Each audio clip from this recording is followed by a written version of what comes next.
And we are now live on Facebook. Welcome, and thank you everyone for being here.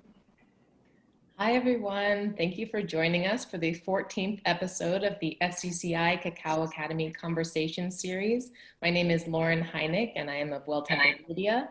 Today I am joined by, of course, our co-founders of the FCCI Cacao Academy project, Dr. Carla Martin, Harvard lecturer and executive director of the Fine Cacao and Chocolate Institute, and Alyssa Jade McDonald-Bertle of Cacao Academy. Week over week, we are joined by excellent guests that are bringing their expertise to share how their expertise may impact the development of the FCCI Cacao Academy project, excuse me. And you can see the previous episodes that are available with Spanish subtitles on the FCCI YouTube channel. Please go and check out all of the others that we have there for you. If you're joining us live, we are so glad you're here and we welcome your comments down below throughout the episode today. And we're going to be discussing farmer education and cacao farmer training, business development and innovation in today's episode. And our two guests that are joining us very early in the morning from across the world are Dr. Luis Orozco Aguilar of the Lutheran World Relief MOCCA project, in English that is maximizing opportunities for coffee and cacao in the Americas. He is the Director of Investigation and Innovation there. And also we have Patrick Dessources, Executive Director of CASELI, coming to us from Haiti. Thank you all for being here. We will quickly go to Carla and Liz to hear what the updates are from last week, and then we'll get to know our guests a little bit further. Thank you so much, Lauren, and thank you everyone for joining us today. When it comes to updates, we don't have a lot to say. In fact, we're continuing on what we reported on from last week, where our support for cacao farmer training in Nicaragua continues, and we are now also beginning our rapid evidence assessment of the farming situation, the farmer training situation with our partners at Fede Cacao in Colombia. So more to come soon as those both progress. Absolutely. As we come to this point, we're also completing our academic and our scientific publication. As you hear from us every week, sometimes you might hear us say that we're using market-based projects or activities like design thinking or sprints or SWOTs, and other times you might hear Carla and I talk about evidence assessments and publishing. We are always balancing these two things, the evidence-based scientific orientation of our approach to make sure that we are doing responsible innovation and contributing to our colleagues and peers in the field, as well as trying to take a leaf from the business and social enterprise world about what rapid development ideas are. And so we are constantly matching and mixing these two, as Carla says, working on the evidence assessment part. Give you an example of what that looks like. For Colombia, we are taking all of the validated evidence that we have put together over 5 years, and we are actually turning them into user personas, which is a very market-based idea of trying to come up with user-centric design ideas. So although, for example, we get feedback at the moment saying, oh, gee, your user personas are very interesting, but they're a bit dry.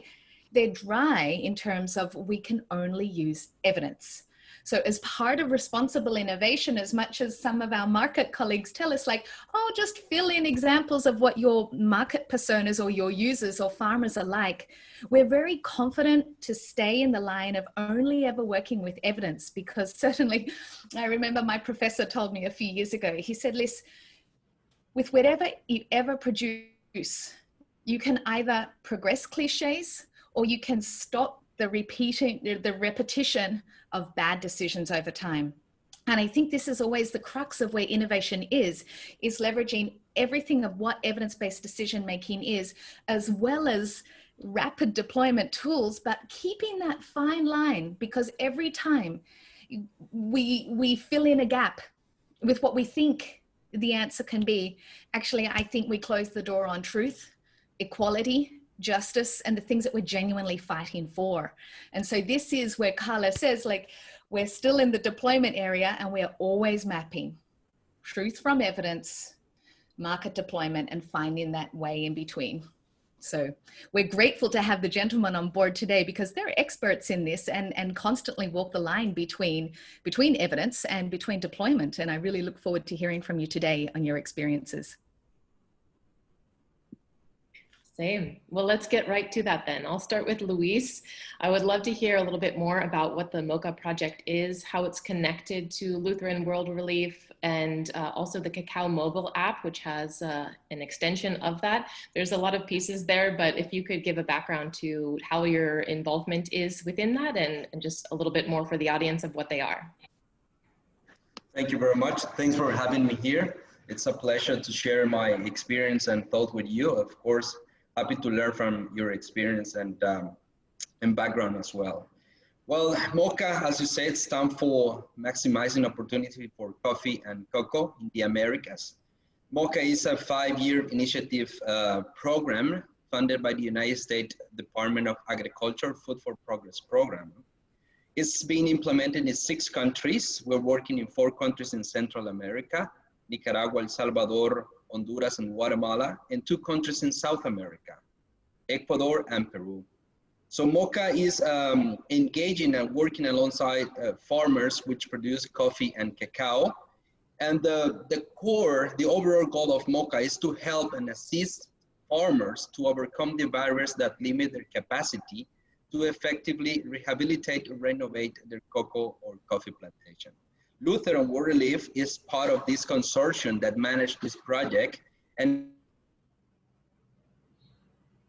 component. So we are in charge of developing these activities and trying to find synergies and collaboration with other projects and agencies in each country. We develop or create this MOCCA project with 7 components. Those components are closely related with several links across the value chain, all right? Our first component is farmers training. We are heavily engaged in assisting farmers with training, on-field training, combining mobile apps and also farm visit to improve and strengthen the capacity and knowledge of farmers. We also have components related with access to market. We are constantly trying to find better markets, better value, better prices, and added value to the cocoa for those farmers. We also have a component related to dissemination of research findings. There's a lot of research on cacao being conducted all across Latin America, but probably that research is just stay there like a research paper. So we think that if we put some effort and translate that research into practical implication for farmers and find the best way to communicate that research finding, it will be effective. So farmers will have the tools, the information to put in practice those recommendations from research, from scientific research. And we also think that working closely with planting material providers across this country is essential, because you need to know now what kind of clone, what kind of variety are you growing in your farm. It's not feasible now. It's not, I will say, we are not allowed to recommend to plant cocoa without knowing the name. It's really important to know the variety. It gives you the best information on how to mix those cocoa varieties and what kind of yield you will expect from your farm. So it's really important to help and assist this segment, this planting material provider. So we are heavily engaging with them, and we have some financial support to strengthen their capacity, the installed capacity, and provide traceability for their planting material. So MOCCA is interacting with several actors in those countries. And our main goal is also trying to find these synergies to work together, to work collaboratively with private industry, institutions from the government, and also research institutions. So we are open for collaboration with everybody in order to maximize the resources, in order to combine the knowledge and experience and helps those farmers in those countries. And Lutheran World Relief, as I said, is responsible for the cocoa activities. This MOCCA project is a huge challenge, but Lutheran World Relief has a cocoa experience working in Central America, especially in Nicaragua, El Salvador, and Honduras. where this Cacao Mobile application was born, like 10 years ago. So there was the testing field. So we collect information and testimonies and data from cocoa farmers in Central America. We validated that information. We put it into a cocoa toolbox, first into a printed version. And now, like 5 years later, that Cacao Mobile application was born. We thought that all that printed information needs to be shared, needs to be disseminated with a wider audience. And we thought that putting that information on an application that can be downloaded in your phone, it will be a really great tool to spread the word, to spread the message, and put more information into more farmers' hands. So we have the Cacao Mobile, which is now our main tool, our main vehicle to train farmers in MOCCA content. Of course, we're complementing that training with on-field training, on-field activities. We're conducting research. The idea is to use all these tools and gadgets available to help farmers and assist farmers to strengthen their knowledge and capacity to better grow cocoa in those 6 countries. Thank you so much, Luis. And Patrick, we were excited to have you along with Luis today because your work complements each other so greatly. You also are in the cocoa and coffee fields, and your expertise will serve here so wonderfully. We're curious to know a bit more about, within your work, first a background, if you will, of what it is that you're working on and how it's impacting the farmers there in Haiti, and also a little bit more about what you see in collaboration going on within the country. Thank you. Good morning, all. It's a pleasure to be with you this morning.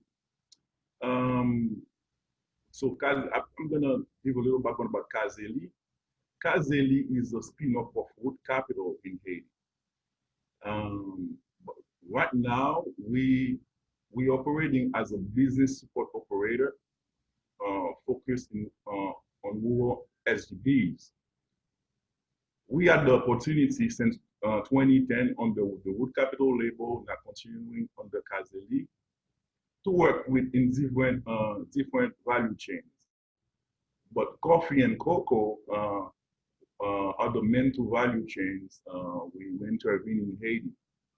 And we have an approach, a simple approach, because we came here to empower farmers, at the same time increase production and export. So we have a two-pronged approach. It's like we finance, we advise, and we catalyze.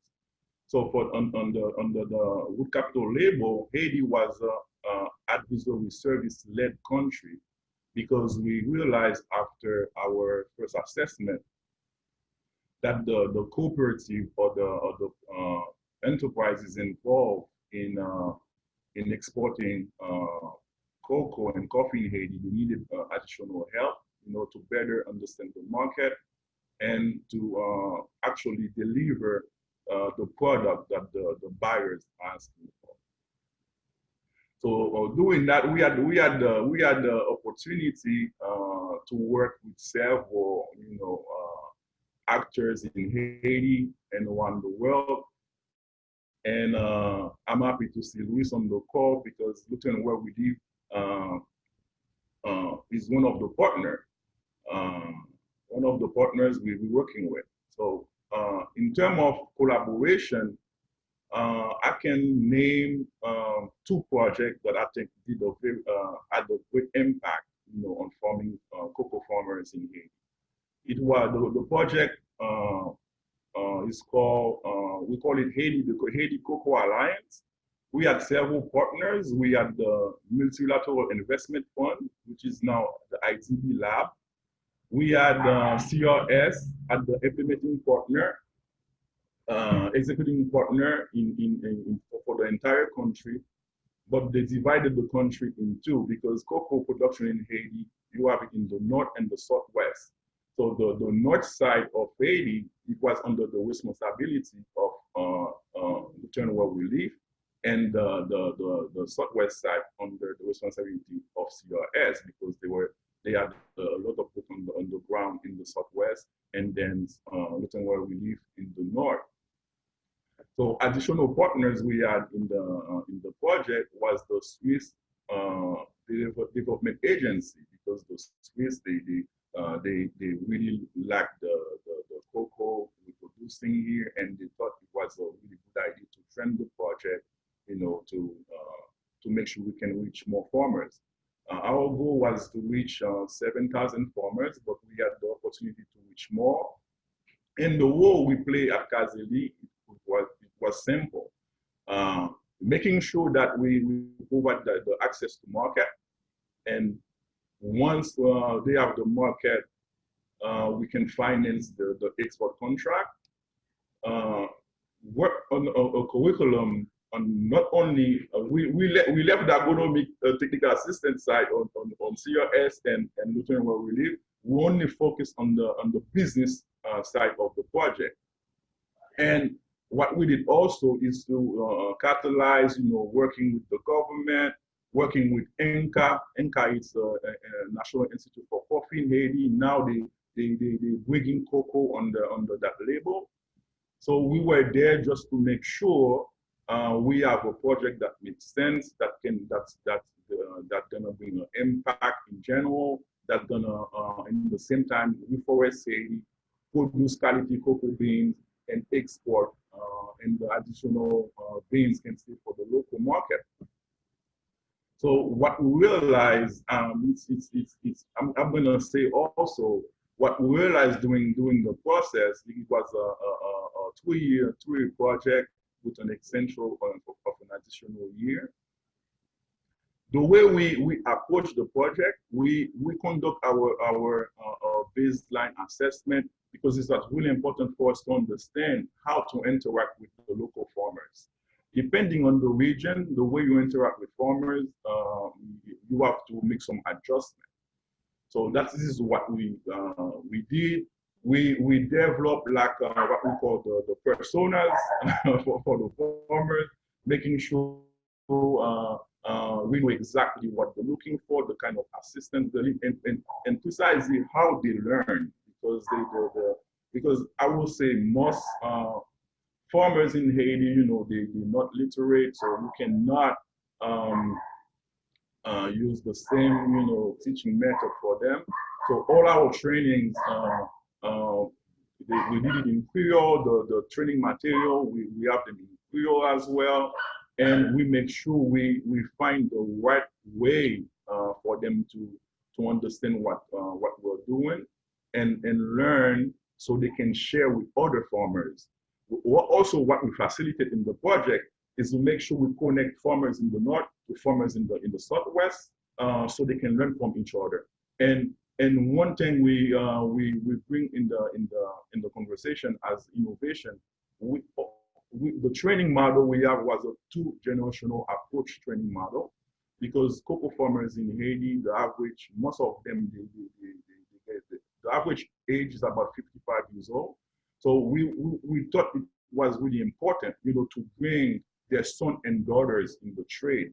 And doing that, we had to have specific training module for the young farmers, because we're able to use technology for them to learn what we're doing clearly. And sometimes we have training when we have sons and daughters and fathers and mothers in the same training room, trying to communicate, trying to transfer knowledge. And in the process, what I really like, after that, I came out as an expert of cocoa, because I learned so much from the farmers. So I was able to transfer that knowledge and adapt it to develop some training tools for them. So I said, in addition to the Cocoa Alliance project, I can mention also on the coffee side, it was a project led by Agronome et Vétérinaires Sans Frontières. It was also in collaboration with the Multilateral Investment Fund, and for the same reason, they make sure that we produce more coffee, make sure the farmers knows exactly what the variety the producing Haiti, the one with the highest price on the market. Make sure that they know everything about harvest management. So from planting all the way to cleaning, sorting. So we did all that in collaboration with a partner in Haiti, and in the process, making sure that coffee, that the co-op we're working with become a business center, because for we realize also co-ops in Haiti, they're not being managed properly as a business center. So I always make sure to empower them, and they see coffee and cocoa as a trade that's beneficial for all of them, of coffee farmers in Haiti. Appreciate that overview. Thank you, Patrick. And Luis, I'll go back to you. This seems like it could be an interesting time to move into the digital portion. You had said that the Cacao Mobile App has now been running for about 5 years, if I'm correct there. And I would be interested to hear in how you developed that so that it would be attractive to farmers. What about it leads them to discover it, and what they can find once they're within the app? Thank you. Well, actually, Cacao Mobile was born 10 years ago, and there is a full team behind the conceptualization and creation of Cacao Mobile. As I said before, we first have a printed version of 10 technical guidelines, okay, that provide agronomic and agroforestry information for farmers and technicians. So we use that Cocoa Toolbox to help our team on the field run the training sessions on farms. So that Cacao Toolbox was validated, was shared and used across Central America.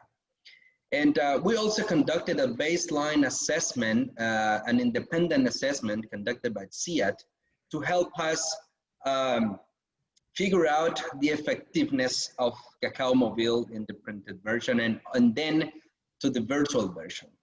And we thought that we can convert that printed version into a digital version. And we invest time and money. As I said, there is a full team behind this, this application.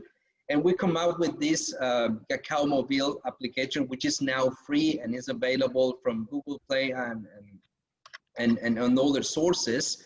So this platform now allows farmers and technicians and students also read from their hands, from their phone or their tablets, those technical guidelines. But not only that, it is not only a digital library, it is also a interactive hub. So we are been working very hard to complement Cacao Mobile with other applications, with other tools. For example, we have a Facebook page where we share information with farmers, we share information with followers from Cacao Mobile and also from Lutheran World Project. We're using Facebook to stream different technical seminars and also to share specific information via, I don't know, bulletins or fact sheets specialized on cocoa training and cocoa management. We also have been created a WhatsApp group in every country where we interact, where we implement MOCCA. We created a WhatsApp group. So we have a network of farmers and technicians constantly exchanging information, exchanging experiences, and also exchanging questions. So they answer those questions by themselves based on the information they can find on Cacao Mobile, based on the information that they discover on the farm. And sometimes we connect this network of farmers and technicians with experts, okay? We take the question, we contact the expert, and we try to answer that question and then give back that answer to the farmers. If that information is not available on Cacao Mobile, we're trying to find a way to answer farmers and put that information in their hands again. So we have a very active network of actors exchanging information. We are now very excited that Cacao Mobile is being used, is being validated, is being shared in more than 20 countries in Latin America. We have a software that is monitoring how many downloads we have from Cacao Mobile from specific topics. We know what farmers from Colombia are looking for, what farmers from Brazil, Dominican Republic, and we are interactive with them. We put a lot of effort and we put a lot of attention to the feedback. Okay, we interact with the Cacao Mobile user as well. And it's constantly improving, it's constantly evolving. We are complementing Cacao Mobile now with other apps. We have a technician called Edgar. Edgar is a technician that was born in Peru that collects from the other projects and other farmers, and we put that information and share that information with other person interested in that. So we have videos about pruning, about fertilization, and how to select your best trees. So that's a complementation of Cacao Mobile. And we also have 2 new applications that is called it's cost estimation. That's an application that farmers organization can use to budget the cost and incomes from their operation. So it's free, it's available to farmers organization, and it's really key so farmers can see if the cocoa activity is profitable or not, and they can correct some higher costs, or they can find what is the best way to be cost effective in their operation. And we recently added a gender focus application as well, where we're sharing experiences focused on gender issue, okay? Farmers, with women, with youth as well. So we are complementing Cacao Mobile with other applications that we are sure they are quite important, because cocoa is a crop that is managed and is grown for a family. It's not only a farmer, it's a family. So those applications are complementing the technical information, the technical advice we have on Cacao Mobile, and we are, I think, helping farmers from different angles to continue growing cocoa. You both have mentioned there this idea of transferring knowledge between different areas, whether that's between the North and the Southwest or between different countries. Could you speak to the idea of digital literacy and how these farmer families are accessing the use of the platform? Maybe what those challenges are, if they don't have a tablet or a phone readily available, how do they get to this knowledge?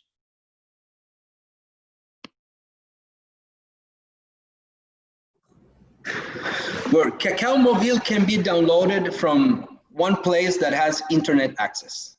Once you have it on your tablet or your phone or your computer, it's free to access and it's yours. It's your library on the field as well.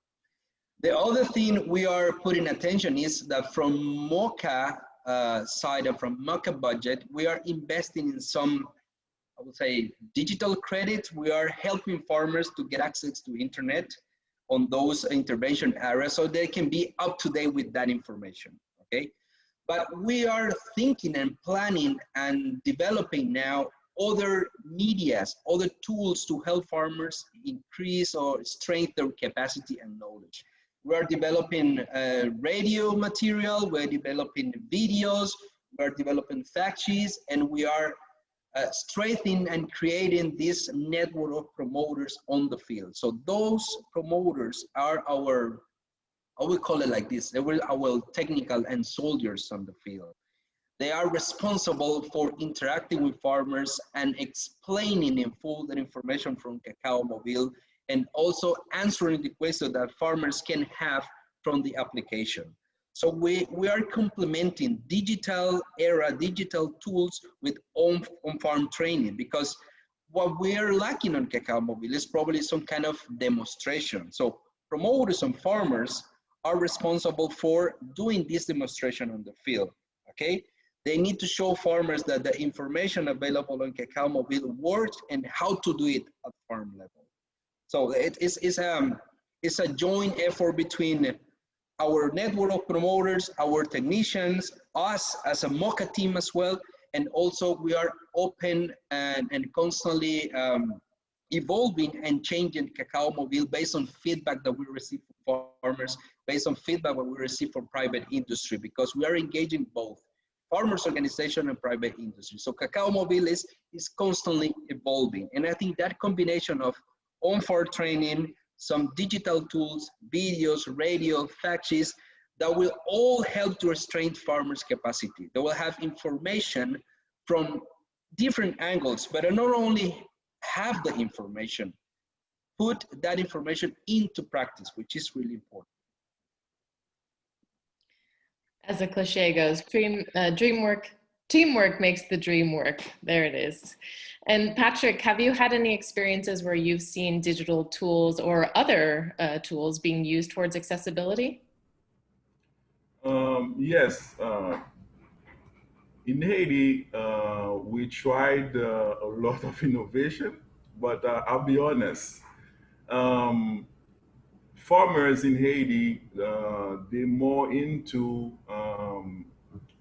hard, something they can see. They not, and also not only that, in terms of tablets and cell phones, it's very difficult, to have to see farmers in Haiti having tablets and cell phones if they're not being provided by a project. So what we tried, but we did also we did it with young farmers, because young farmers, they better suited, for technology. And then the old farmers, we kept the same model, like posters, like books and paper trails, so they can actually benefit from that. And also we connect with the community radios, so that we can have like a session, talking about a specific topic. And we know that farmers, all of them, they have a radio at home or little radio in the pocket when they go in the field. So this is what we're trying to balance.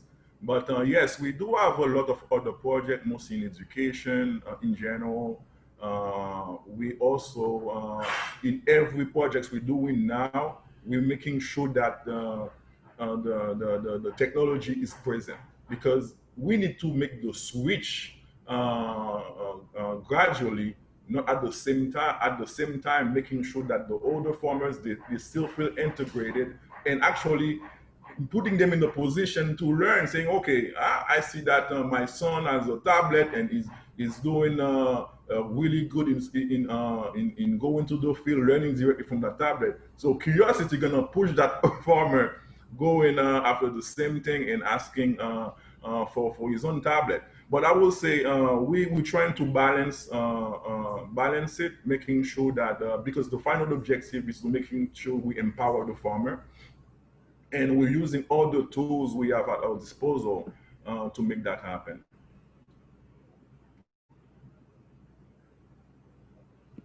Excellent. I would love to stay with you just mentioning empowerment and how that might be applied directly, because you have quite a background in business development, and to think about how agriculture extension might include negotiation or sales or their own form of branding. What might that look like, and how do you include that in curriculums?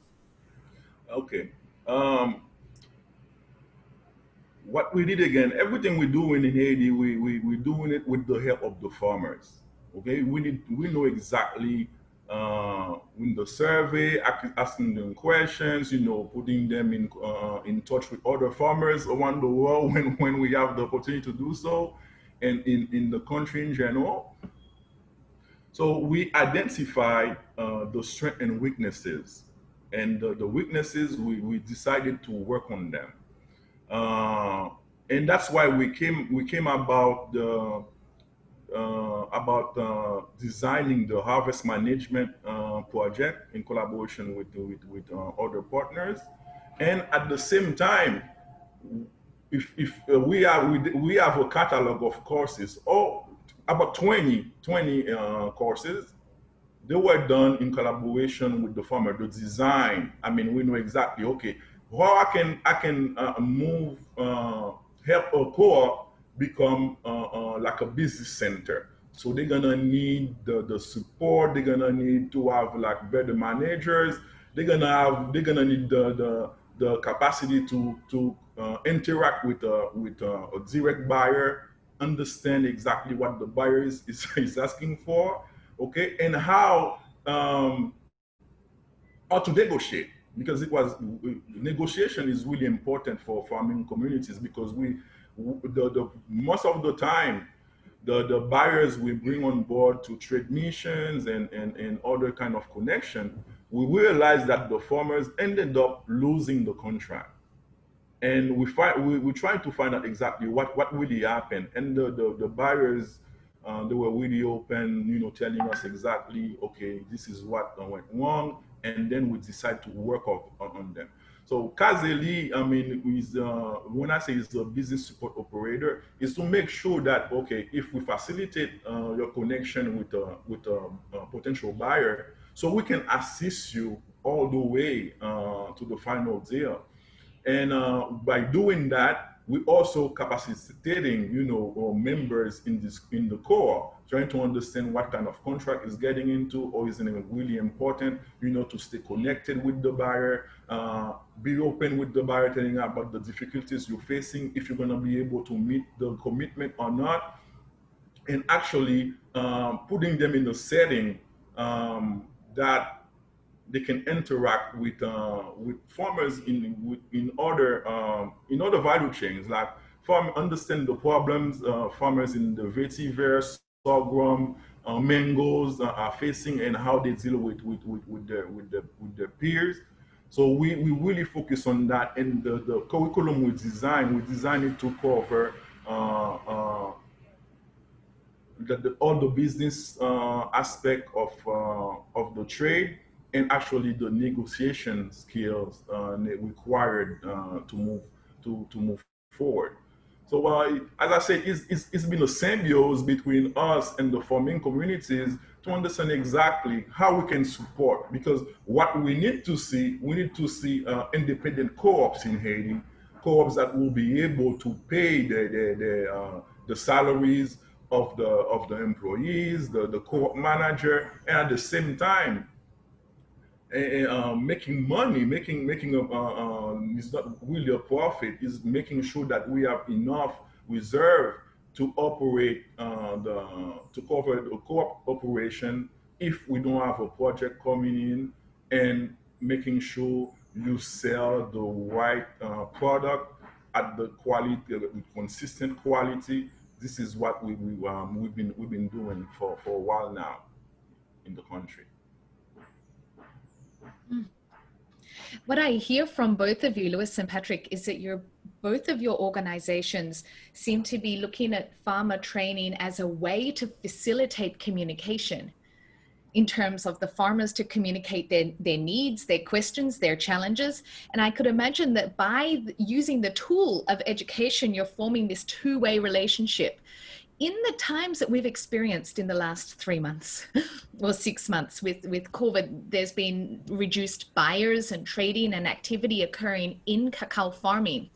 Given the investments that both of your organizations have made in the long-term past about this multi-diverse approach to cacao farming with the negotiation skills or food farming, what value do you think that's bringing farmers now?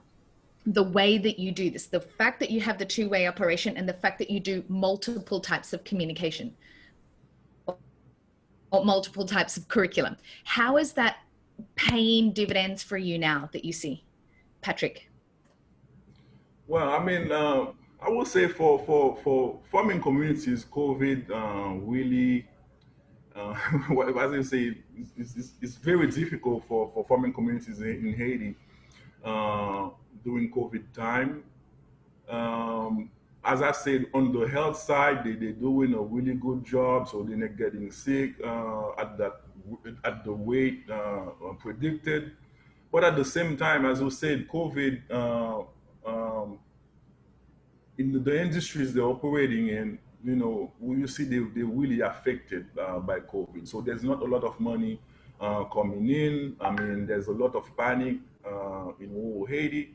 But since what I can say as a dividend, I mean, since they know exactly how the business operates in general, understanding the business model. I mean, the reason why, okay, you have a buyer pushing on the brake, saying, okay, hold on, you know, I'm going to take care of a few things first before I commit.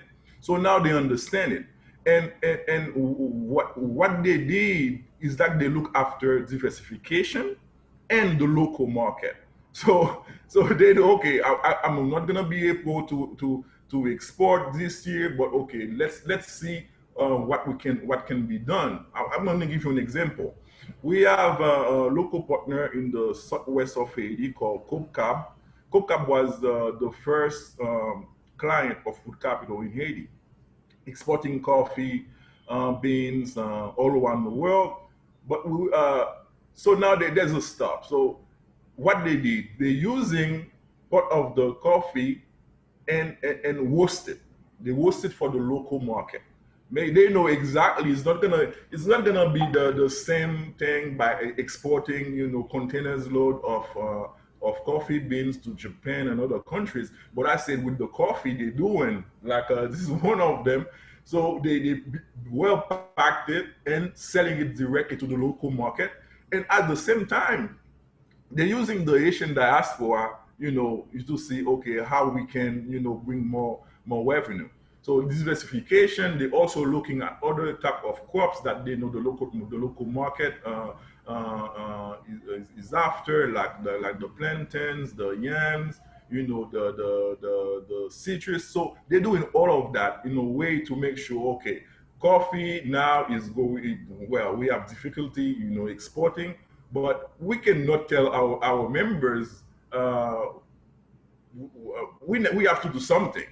So now they try, and as I said, for me, it's a very rewarding thing, because our goal from the beginning is to make sure they understand the nature of business and the trends, and gradually transforming that co-op, which is the coffee co-op, into like that business center that the member can come producing another type of crop. The co-op can use it, you know, to actually bring money in the pot.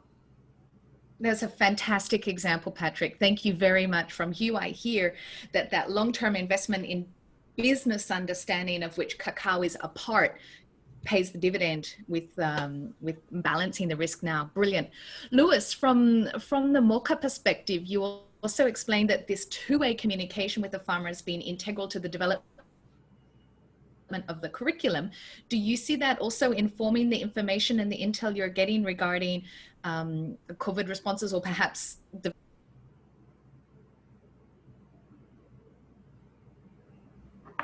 Liz, we missed the bottom part of your question. You're muted. I think I got it. Okay. Well, in this COVID-19 pandemic, Cacao Mobile has been actually the platform to interact with farmers, to be in contact with them. Where possible, we have been gathering small groups and some communities to share content, to share information and data using Cacao Mobile as well. We also run a series of webinars, okay, inviting experts from the industry, inviting experts from research institution, and our one target group. But in the cocoa value chain interact several actors. We also need to provide information, share knowledge with the cocoa boards of cocoa farmers. We also have development agencies interacting with farmers on the field. We also have government actors interacting with the field. So we thought that it's really important to also share this new knowledge, new experience with all these actors across the value chain. And we set up this a series of webinars where we call it From Reactivation to Intensification of Cocoa Cultivation in Central America. So the idea is to put in front of these actors modern information on how to grow cocoa, learning from the field, learning from people that had been doing that for a long time. So we had a speaker from Spain, Belgium, Central America, Peru, and Ecuador. We shared a lot of topics ranging from producing high quality planting material to how to irrigate cocoa and how to select the best trees at farm level, and also cadmium, which is becoming an issue in Latin America, and how to reduce the risks of cadmium contamination at farm level. And we also share information about quality and sensorial assessment of cacao. We from MOCCA are developing now the second phase of the cacao flavor map, which is a, I would say, trading tool, so farmers can provide cocoa bean and cocoa samples, and we got some experts that assess the quality of those cocoa beans, and we put that information on a platform that can be shared with potential buyers, that can be shared with decision makers, can be shared with other farmers organizations. So if they know how much cocoa they're gonna grow or harvest one season, and also farmers know what is the quality, what is the profile of quality of those cocoa beans, they have full information to better negotiate with buyers, okay? They are not now, they are fully aware what is the expected quality, real quality from the beans, so they can negotiate and ask for added values or extra benefit, not only a price, at a standard price. So we are complementing training in the field, developing, disseminating that information with the people that needs to know what is coming from every country, from every community we interact, okay? That information is produced by experts, but it's not shared enough. So with MOCCA, we think we need to do that. And we are open with farmers organization, and we are also open with the industry, with other actors. So this series of seminar was run every Friday of July and August, 2 hours every Fridays. And we were really happy that we engaged on average 250 people from 15 countries in Central America and Latin America. We had a participant from Belgium, from USA, from France, from all over the world. So that's another way, that's another window on how to share information, but also interact from each other and learn from them. We share technical information, but we also heard some feedback and comments and recommendation on how to improve the webinar series. And we are now adapting our schedule for Cacao Mobile to the cocoa farmers' reality. We are running Cacao Mobile training now on Friday afternoon from 4 to 6 p.m. because that's the time the farmers had available to attend that information. So we, as an assistant, as a helper of farmers, we need to also adapt to that reality, all right? If we want to be effective, if we want to engage farmers, we need to also feel what farmers feels in the field and try to adapt our methodology, our strategy, our activities. Series, we're planning now to run a second round of seminar series. And why is this? Because we have some feedback now from participants that we cover quite well all the technical aspect of modern cocoa cultivation. But we need to look at the organizational aspect of cacao, the industrialization of cacao, the linkage between farmers and buyers and exporters. So we have very advanced farmers organization. For example, we have El Ceibo from Bolivia, we have Fede Cacao from Colombia, we have Conacado from Dominican Republic, we have experience from Mexico. So there are farmers that walk the path, they are solid now, but they have a lot of experiences, a lot of successful stories to share with others.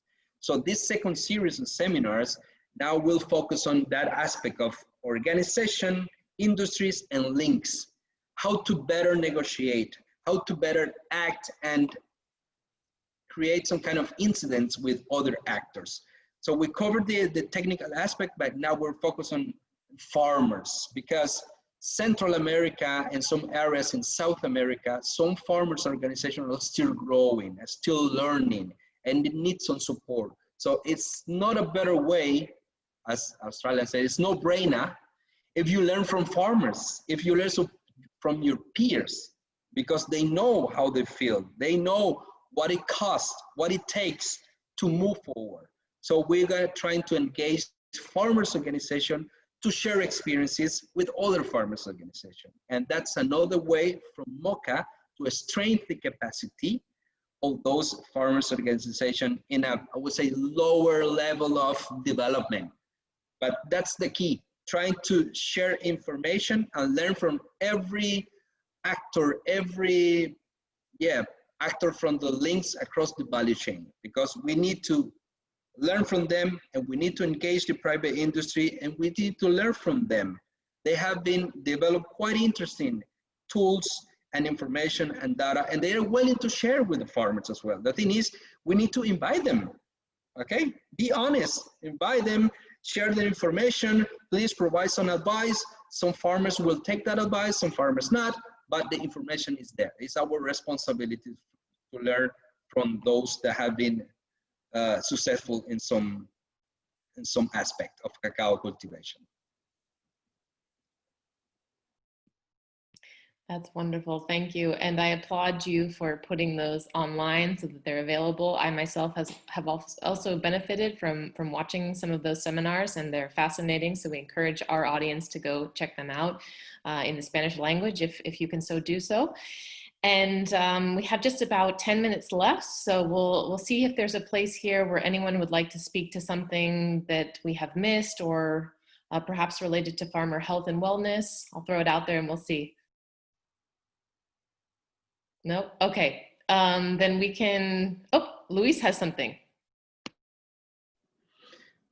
We as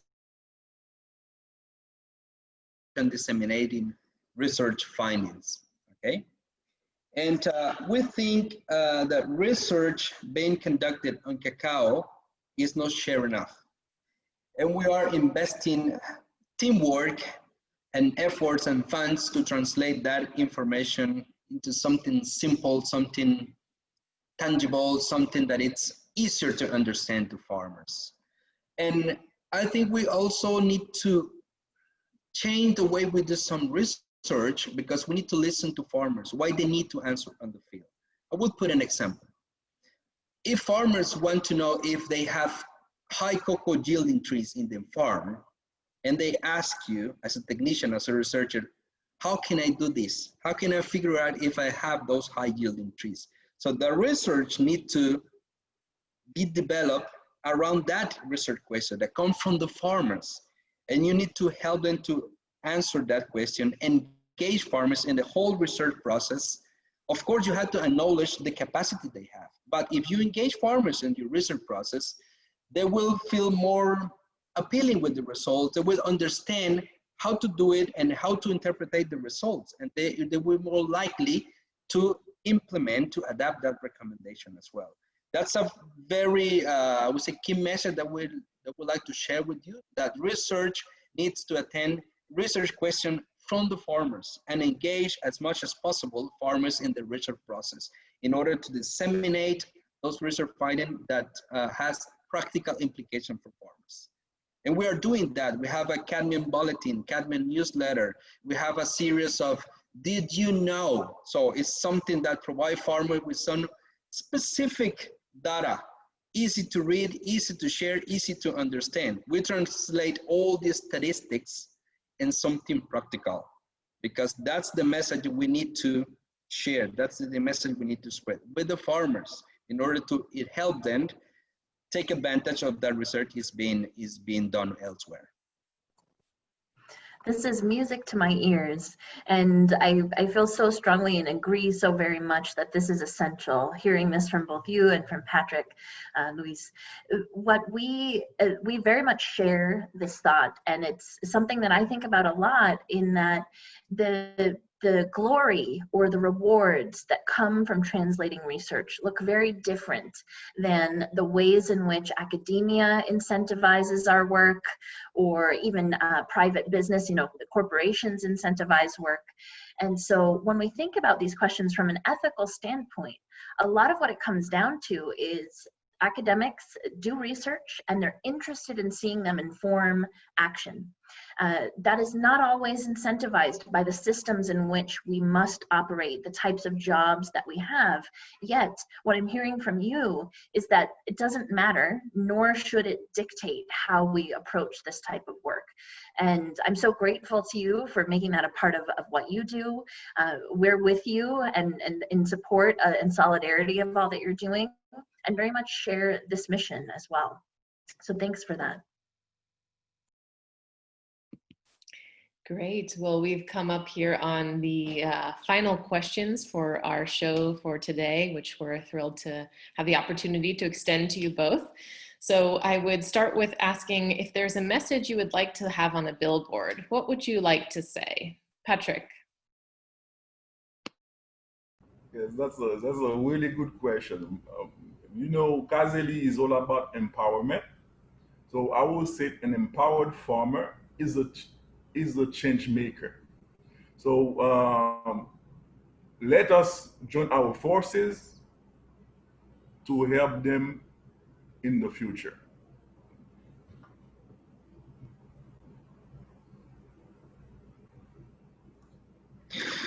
Well, from my side, I like that message, Patrick. That's really nice. Empower farmers are change makers. That's really nice.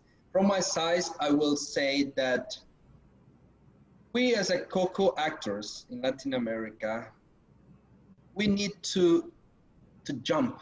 We need to jump from reactivation to intensification. Because in some countries, we're looking at cacao as a subsistence crop. Still looking at cacao as a subsistence crop. But if we invest, we strengthen the knowledge of farmers, we pursue intensification, we can make a living from growing cocoa. But if we don't do that jump, it's not gonna happen. We need to convince that it's really needed and convince farmers to do that jump, that change as well. Great. And we will have this final question here then, which is, how can we here in this room or those who are listening to this video down the line support both of your work? What might they be able to access or offer that is doing the best for you both?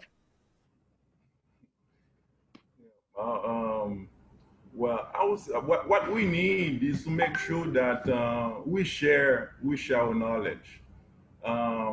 Because I had the opportunity during my wood capital tenure to work with farmers around the world, learn from them, and actually what I hear from a farmer in Senegal, from Kenya, and Dominican Republic. Okay, it's also how I can adapt it in the Haitian context.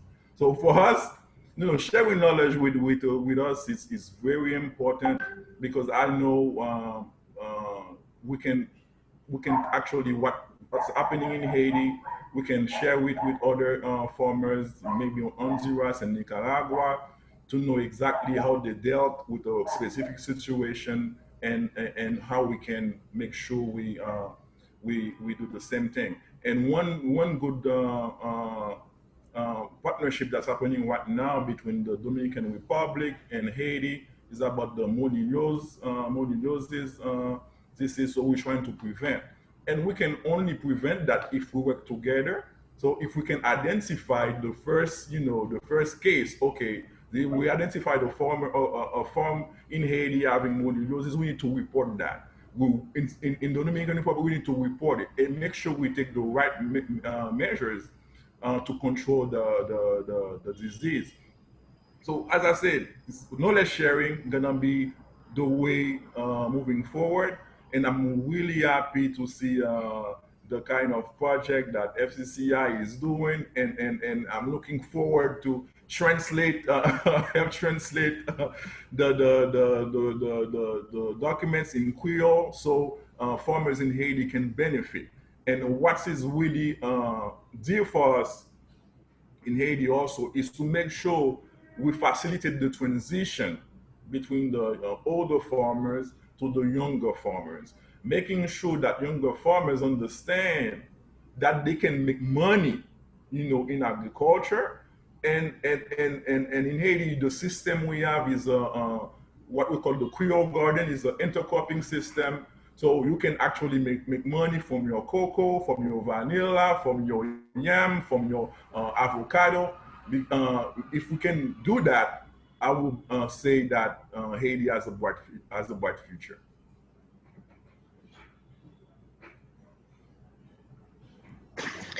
Well, I would say that we as a MOCCA team, not only myself, we have a full team in every country.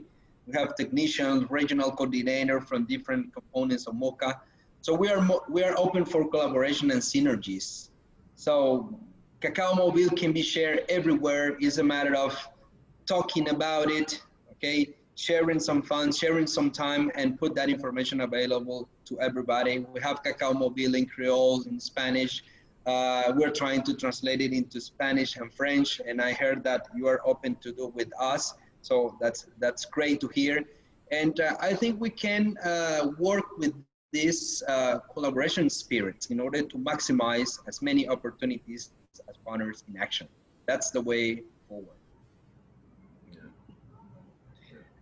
Thank you both for participating in this collaborative session for today. It's been a really rewarding place to be and very enlightening to hear from you. Thank you again for taking part.